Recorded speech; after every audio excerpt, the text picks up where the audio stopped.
இந்நிகழ்ச்சி ஸ்ரீராமனின் அருளமுதமாக வழங்கப்படுகிறது.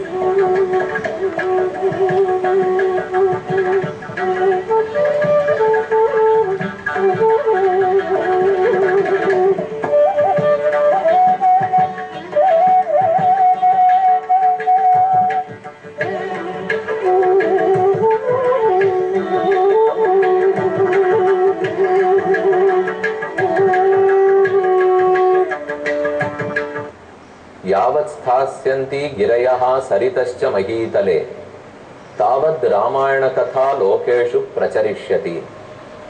இந்த ஸ்லோகம் ராமாயணத்தின் துவக்கத்திலேயே உள்ளது. எதுவரை ராமாயணத்தின் புகழ் உலகத்தில் பரவி இருக்குமோ அதுவரை வால்மீகி பகவானுடைய புகழும் மட்டற்று இருக்கும். வால்மீகி 24,000 ஸ்லோகங்களை 6 காண்டங்களோட 500க்கும் மேற்பட்ட சர்க்கங்களோட நமக்காக கொடுத்துள்ளார். பிரம்மா நான்முகன். அவர் வாழும் சத்தியலோகத்தில், அதுதான் இங்கிருந்து மேலே 7வது லோகம், அந்த லோகத்தில் 100 கோடி பிரவிஸ்தரமான ராமாயணம் உள்ளது. அதாவது 100 கோடி ஸ்லோகங்கள். பிரம்மா பார்த்தார், இதையெல்லாம் இந்த மக்கள் எங்கு தெரிந்து ஓத போகிறார்கள்? 100 ஸ்லோகத்துக்கே கஷ்டப்படுகிறார்கள். 100 கோடி ஸ்லோகமா இவர்களுக்கு வரப்போகிறது?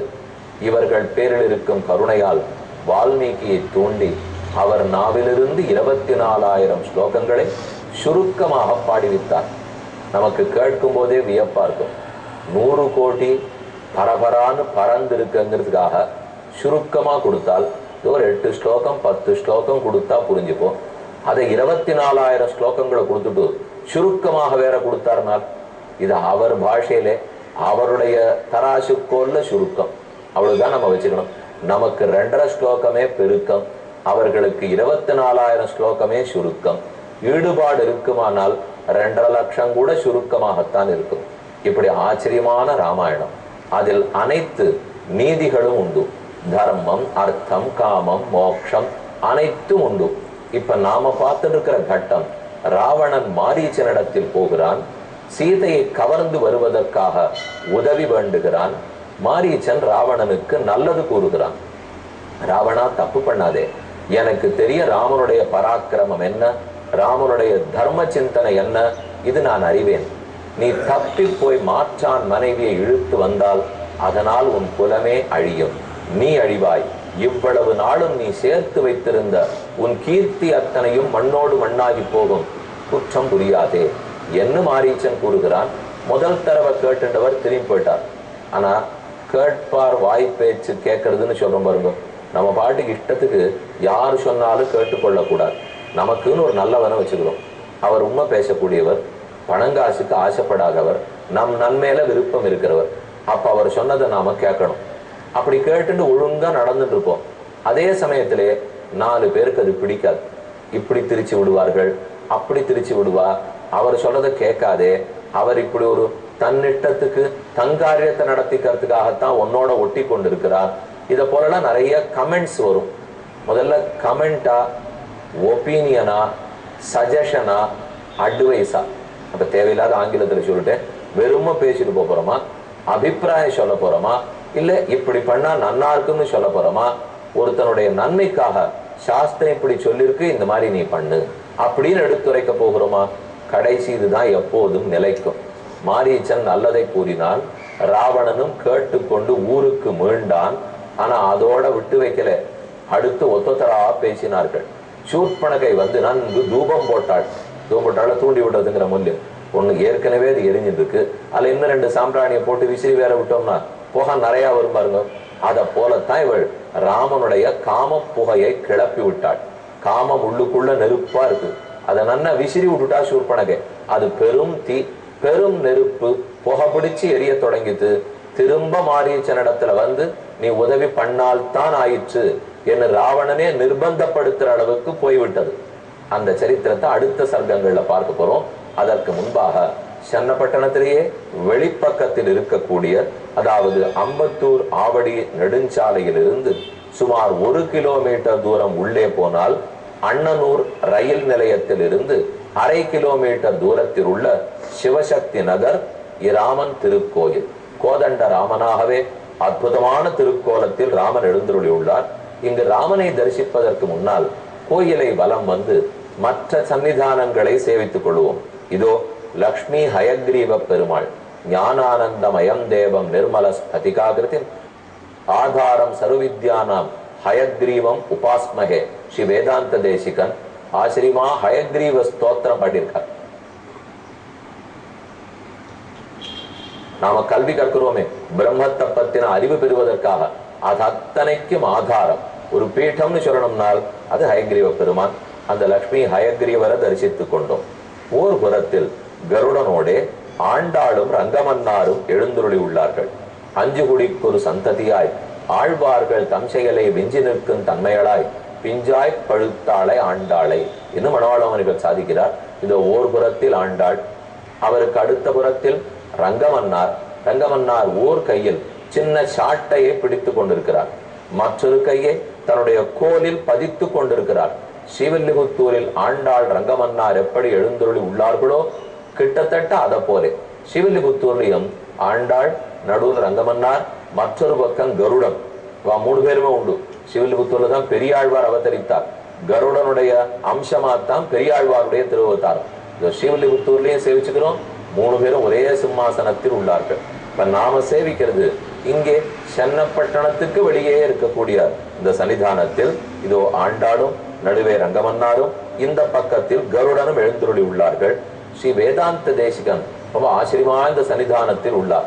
இதோ உபதேச முத்திரை வலது திருக்கையால் ரகசியார்த்தங்கள், வேதாந்தார்த்தங்கள், ஆழ்வாருடைய பாசுரங்கள், இதிகாச புராணங்கள் இதெல்லாத்தையும் உபதேசிக்கிற முத்திரை உபதேச முத்திரை. இடது திருக்கையில் புத்தகத்தை பற்றி உள்ளார். இப்பதான் ஹயக்ரீவ பெருமாளை சேவிச்சோம். புஸ்தகத்துக்கெல்லாம் அவர் தான் ஆதாரம். இதோ புத்தகத்தை கொண்டு உபதேசிக்க கூடிய ஆச்சாரியன் ஸ்ரீ வேதாந்த தேசிகன், வேதாந்தாச்சாரியர் என்னே அவருக்கு நிகமாந்த மகாதேசிகன் என்னே திருநாமம் உண்டு. நிகமாந்தம்னா வேதாந்தம், நிகமம்னா வேதம், நிகமாந்தம்னா வேதாந்தம், நிகமாந்த தேசிகன் வேதாந்த தேசிகன் என்று பொருள்பட அந்த சுவாமியும் தரிசித்துக் கொண்டோம். இன்னைக்கு மற்ற சன்னிதானத்தில் எழுந்துள்ள இருக்கும் ஆச்சாரியர்கள் பெருமான் இவர்களை சேவித்து விட்டு இனிமேல் அடுத்த நாள் இங்கிருக்கும் கோதண்டராமரை தரிசிப்போம். அதற்கு முன்பாக ராவணனுக்கு யார் தூபம் போட்டதுன்னு பார்ப்போம். ஒழுங்கா உபதேசத்தை கேட்டுன்னு திரும்பி வந்தான். அப்படியே இருந்திருந்தால் வாழ்ந்து போயிருக்கலாம்.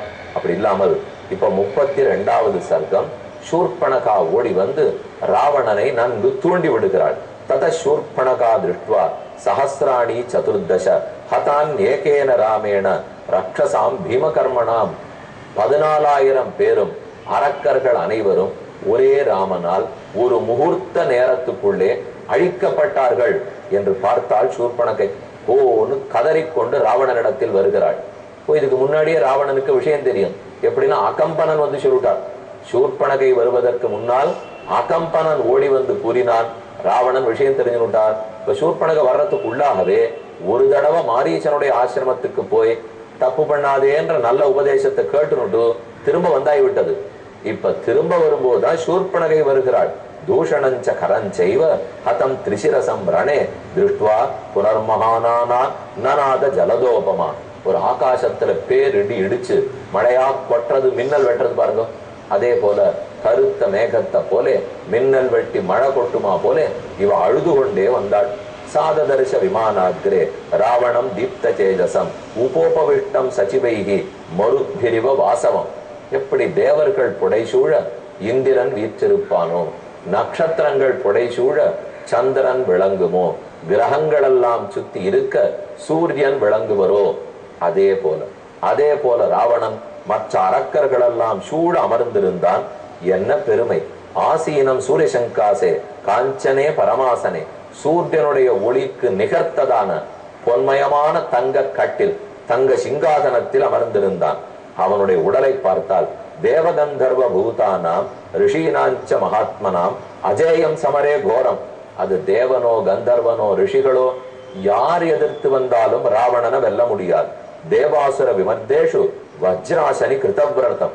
அப்பப்ப தேவேந்திரனோடு சண்டை நடக்கும் போது தேவேந்திரன் தன்னுடைய உயர்ந்த வஜ்ராயுதத்தால் அடிக்க அது ஒரு இடி போல் ராவணனின் உடலில் இறங்கி அவன் உடலில் ஆங்காங்கு வஜ்ராயுதத்தினுடைய தழும்பு இருக்குமா, அந்த தழும்பாலே விளங்குகிற ராவணன். ஐராவத விஷாணாக்கிரைகி உத்கிருஷ்ட கிணவக்ஷசம். ஐராவதம் இந்திரனுடைய வெள்ளை யானை, அதனுடைய விஷாணை நீண்ட தந்தம். அந்த தந்தம் பல முறை ராவணனை குத்தி இருக்கு. அந்த தந்தம் குத்தி அதனால் வடு அந்த காயத்தோட விளங்குகிற ராவணன். விம்சத் புஜம் தசக்ரீவம் தர்சனீய பரிச்சதம். 20 கைகள் 10 தலைகள் விஷால வக்ஷசம் வீரம் ராஜலக்ஷண லட்சிதம். ஒரு அரசனுக்குரிய அனைத்து அடையாளங்கள், அகன்ற மார்பு, திரண்ட தோள்கள், இத்தனையோடே இருந்தான். சர்வ திவ்யாஸ்திரயோக்தாரம் யஜ்ஞ விக்னகரம் சதா. எல்லா திவ்ய அஸ்திரங்களையும் கற்று வச்சிருக்கிறவர். எந்த ரிஷி என்ன யாகம் பண்ணாலும் யஜ்யம் பண்ணாலும் உடனே அழித்து விடக்கூடியவர். நமக்கு தோணும் இதெல்லாம் இப்ப பெருமை சொல்லிட்டு இருக்காரா, இல்ல எல்லாம் இவருக்கு மட்டம்னு சொல்லிட்டு இருக்காரான்னா, அவனு பெருமை நினைச்சுட்டு இருக்கிறது சொல்லிட்டு இருக்கார். இது நிஜத்துல பெருமை இல்லை. ஆனா ராவணன் இது எல்லாத்தையும் தான் தனக்கு ஒரு பெரும் பலம், தனக்கு பெருமை என்று தப்பாக புரிந்து கொண்டிருக்கிறான். புரியும் போகவதியும் தத்வா பராஜித்ய வாசுக்கியம். போகவதி புரி கீழ்லோகத்தில், நாகலோகம் பேரழகு வாய்ந்தது, பெரும் பூமி. அதில் இருக்கக்கூடிய அனுபவம், அந்த என்ஜாய்மெண்ட், ரெக்ரியேஷன்ங்கிற மொழியோ அது அத்தனையும் நாகலோகத்துல அவ்வளவு இருக்குமா. அங்கு போய் வாசுகி பாம்பை ஜெயிச்சு தக்ஷகஸ்ய பிரியாம் பாரியாம் பராஜிச்ச ஜஹாரயா. யார்? வாசுகியினுடைய உடன் பிறந்தவனான தக்ஷகன். அந்த பாம்பினுடைய மனைவி பேரழகியவள். அந்த பேரழகியை கவர்ந்து கொண்டு வந்திருக்கிறானோ. கைலாசம் பர்வதங்கத்வா விஜித்ய நரவாகனம். கைலாசத்தையே ஒரு நாள் தன் கைகளால் பெயர்த்தெடுக்க முயற்சித்தவன். இனிமே எவ்வளவு சொல்லணும் பத்தி பெருமை. இப்பேற்பட்ட ராவணனை கண்டாள். விமானம் புஷ்பகம் தஸ்ய காமகம்பை ஜஹாரயா. யார் ஒருத்தன்? தன் உடன் பிறந்தவனான குபேரன். ராவணனும் குபேரனும் உடன் பிறந்தவர்கள். மாற்றான், அதாவது மாற்றான் தாய்னு சொல்ல முடியும். ஒரு தாய் வயிற்று பிள்ளை இவர், மற்றொரு தாய் வயிற்று பிள்ளை அவர். 2 பேரும் புலஸ்திய வம்சத்திலே பிறந்தவர்கள். விஸ்ரவசுக்கு பிள்ளையா ஜனித்தவர்கள். இவன் ஒரு நாள் நேர கூட போய் குபேரனோட சண்டையிட்டு அவனுடைய பட்டணத்தை எல்லாம் ஜெயித்து அவனுடைய புட்பக விமானத்தை கவர்ந்து கொண்டு வந்தான். இப்படி பல பெருமகள் படைத்தவர். தச வருஷ சஹசிராணி தபஸ்தத்வா மகாவனே. காட்டில் 10,000 ஆண்டுகள் நான்முருகனை குறிந்து தவமிருந்து ஷாகாவிரத்தை பெற்றிருப்பவன். நரம் வானரம் இந்த 2 பேரை தவிர மற்ற ஆறாலும் தனக்கு மரணம் கிடையாது என்று வரம் வாங்கி வச்சிருக்கிறவர். சிவனை குறித்தும் பிரம்மாவை குறித்தும் தன் தலையை தானே அறுத்து அறுத்து ஹோமத்தில் ஆகுதி கொடுத்து திருப்தி செய்தவன். அவன் தலையை அவனே அறுக்கணும், ஹோமத்துல போட்டுருவான். திரும்ப தலைமுளைக்கும், அறுப்பான், ஹோமத்துல போட்டுருவான் என்கிற அளவுக்கு கோர தவம் புரிந்தவன். புரா ஸ்வயம்புவே தீரஹ சிராம் சுபஜஹாராய மந்திரைரபிட்டுதம் புண்ணியம் அத்தரேஷு த்விஜாதிபிஹி. இப்படிப்பட்ட ராவணனை சுற்றும் சூழ்ந்திருக்க அரக்கர் கூட்டத்துக்கு நடுவிலே சூர்பனகை கண்டாள். கர்கசம் நிரனுக்ரோஷம் பிரஜானாம் அகிதே ரதம். பிரஜைகளுக்கு நல்லது பண்றதுல விருப்பம் இல்லை. தீயவர்களை எல்லாம் வளர்த்து விட்டுடுவார், நல்லவர்களை எல்லாம் கெடுத்து விட்டுடுவார். ராவணம் சர்வபூதானாம் சர்வலோகம் பயாவகம். அனைத்து லோகத்துக்கும் ஆபத்தை கொடுக்கிறவர் ராவணன். ராவயதீதி ராவணா. எல்லாரையும் அழப்பண்ணக்கூடியவர். அவர் அழமாட்டார். ஆனா ராவணனை கண்டாலே மொத்த பேரும் அழுவார்கள். ராட்சசி பிராதரம் குரூரம் சாததர்ஷ மகாபலம் தம் திவ்ய வஸ்திராம்பரம். திவ்ய வஸ்திராபரணம், திவ்ய மால்யோபசோபிதம், திவ்யமான மாலை, திவ்யமான வஸ்திரங்கள், அத்தனை ஆபரணங்கள், இது அனைத்தாலும் அலங்கரிக்கப்பட்ட ராவணனை கூட பிறந்தவள் கண்டாள். சூர்பனக கண்டாள். ஆசனே சூபவிட்டந்தம் காலே காலமிவோத்கதம் ராட்சசேந்திரம் மகாபாகம் பௌலஸ்த குலநந்தனம். புலஸ்தருடைய வம்சத்துக்கு விளக்கேற்றி வைக்க பிறந்த பிள்ளை ராவணன். இந்த லங்கையே அவனால் பெருமை பெற்றிருக்கிறது. தமப்ரவி தீப்த விஷாலலோச்சனம் பிரதர்சயித்வா பயலோபமோகிதா சுதாருணம் வாக்கியமபீதச்சாரிணி மகாத்மனா சூர்பனகா விரூபிதா.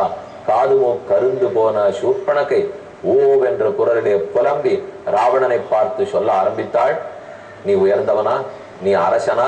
உன் கடமையிலிருந்து தவறிவிட்டாய். இன்னும் சீதை அபகரிக்காமல் இருக்கிறாய். பழி தீர்க்க மாட்டாயா என்று பல வகைகளும் கேட்க தொடங்குகிறாள். சூர்பனகை என்ன சொல்ல ராவணன் புத்தி எப்படி மாறித்துன்னு பார்ப்போம்.